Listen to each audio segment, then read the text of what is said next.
ভাই Gujarat Titans IPL ক্রিকেটের মধ্যে এমন একটা টিম হয়েছে যারা কিন্তু সিএসকে এবং মুম্বাই ইন্ডিয়ান্সের মতো সেই পারফরমেন্স দিতেছে।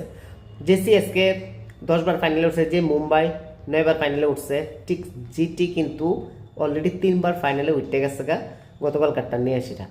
মানে আইপিএল হিস্ট্রির মধ্যে খুব দ্রুততম যদি কোনো টিম ফাইনালের মধ্যে যাইতে পারে সেটি হচ্ছে গুজরাট টাইটান্স। কেন লাস্ট 5 সিজনের মধ্যে তারা 3 বার ফাইনালে উঠছে এবং প্রথম এডিশনে চ্যাম্পিয়ন হয়েছে আমরা জানি, দেখলাম যেটা হার্দিক পান্ডিয়ার নেতৃত্বে রাজস্থান রয়্যালসরে হারাইছে। ঠিক সেম আবার 2023-এ ব্যাক টু ব্যাক ফাইনালে সেখানে গিয়ে সিএসকে লোক হারে গেছে আনফর্চুনেটলি, এবং 2026-এ আবার ফাইনালে উঠছে কালকে রাজস্থানের হারানোর পরে। আর গুজরাটের এই সাকসেসের পেছনে সবচেয়ে বড় কারণ যদি হয়ে থাকে সেটি হচ্ছে গুজরাটের top order batsman, specially Shubman Gill এবং সাই সুদর্শন, জস বাটলার।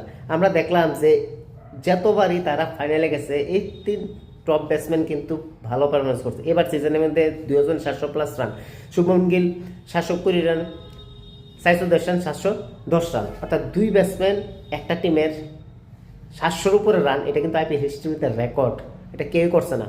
অর্থাৎ একই টিমের 2 ওপেনার ব্যাটসম্যান। তো যাই হোক, ফাইনালের মধ্যে আরসিবির লগে গুজরাটকে সেই লেভেলের পারফরমেন্স দিতে পারবো যেহেতু তাদের টপ অর্ডার খুব স্ট্রং। আর আরসিবির কাছে বোলিং আছে ভালো, ভুবনেশ্বর কুমার আছে, জ্যাকব ডাফি আছে। এবার দেখা যাক তারা যে দুর্ভেদ্য টপ অর্ডার এটারে কি আটকাইতে পারবো। যদি এটা আটকাইতে পারে আরসিবি বা তারা আউট করতে পারে তাড়াতাড়ি, তাহলে কিন্তু ডেফিনেটলি আরসিবি চ্যাম্পিয়ন হইব। বাট এটা যদি না পারে তাহলে কিন্তু উল্টা হইব। কেন গুজরাট প্রথম দিকে যে ডোমিনেন্সে খেলে যেটা আমরা দেখলাম কালকে, আউটস্ট্যান্ডিং ব্যাট করছে, আউট ক্লাস করে দিয়েছে রাজস্থানরে পুরোপুরি।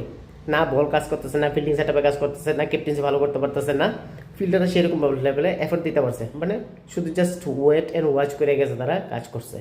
অর্থাৎ দুর্দান্ত। যদি সাই সুদর্শন আনফর্চুনেটলি আউট না হইতো ব্যাট স্টাম্পে লাগিয়া, তাহলে কিন্তু দুজনে ম্যাচ জিতে যেতে পারলো আরামসে, কোনো উইকেট না হারে। কারণ ডিউর কারণে খুব দুর্দান্তভাবে বল ব্যাটাইতে আসলো, খুব রান করতে পারতে আসলো এবং হার্ড হিটিং আমরা যেটা দেখলাম যে শুভমন গিলের আমরা অনেকেই কইতাম যে টি-20 ম্যাটেরিয়াল না বা টি-20 ক্রিকেট সেরকম খেলতে পারে না, বাট কালকে কিন্তু দেখলাম দুর্দান্ত একটা সেঞ্চুরি করছে 196 রানের স্ট্রাইক রেটে।